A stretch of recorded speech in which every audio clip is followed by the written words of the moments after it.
তো hello guys, কি খবর সবার? আশা করি ভালো, আমারও অনেক ভালো। একটা মজার কথা হচ্ছে কি, আজকে আমরা যাব ভগতপাড়া ফুটবল খেলা দেখতে। একটা বিশাল খেলা, প্রত্যেক বছরে বছরে হয়। তার মধ্যে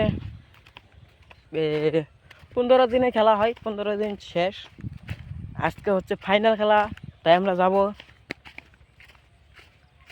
আর ওখানে গিয়ে আপনাদেরকে দেখানোর চেষ্টা করব কীরকম খেলা, কীরকম মাঠ, কীরকম জনসংখ্যা, আপনাদেরকে দেখানোর চেষ্টা করব।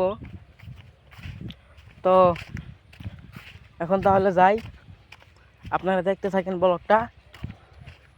এই আমি যাচ্ছি এখন এই যে তাদের বাড়িতে, এই জুম করে দেখাই একটু। এই যে তাদের বাড়ি থেকে বাইক নেব। তাদেরও একজন আমার ভাই হয়, জ্যাঠা। তাদের বাইক আছে, বাইকে যাব। মানে 50 টাকার তেল ভরিয়ে দেব, যাবো আর আসবো।